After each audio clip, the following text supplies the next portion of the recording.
mabisang pamumuno ay kasama rin ang community. Hindi ko ito din ng kunti. Dahil kapag tayo ay graduate ng charismatic, syempre, dapat nandun tayo sa charismatic community. Amen po, mga kapatid?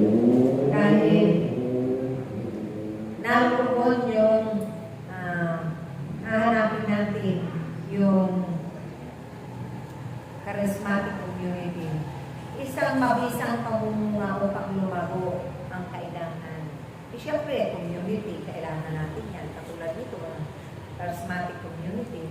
Kasi, tayo ay doon pupunuin ng Diyos. Sa tuwing tayo makikipagtipan, dadalo sa ganitong pagtitipon, unti-unti tayo mapupuno ng Diyos sa mga kapangyarihan ng mga biyaya niya.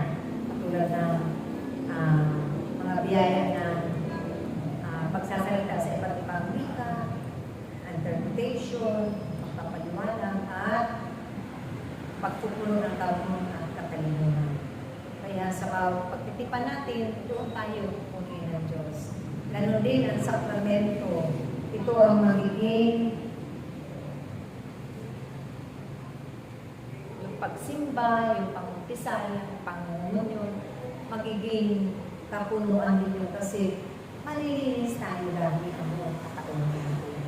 Ang ating mga dila, malilinis siya.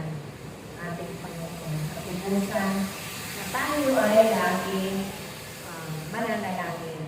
Dahil nandoon yung hindi tayo makakaisip ng talikuran ng ating Panginoon.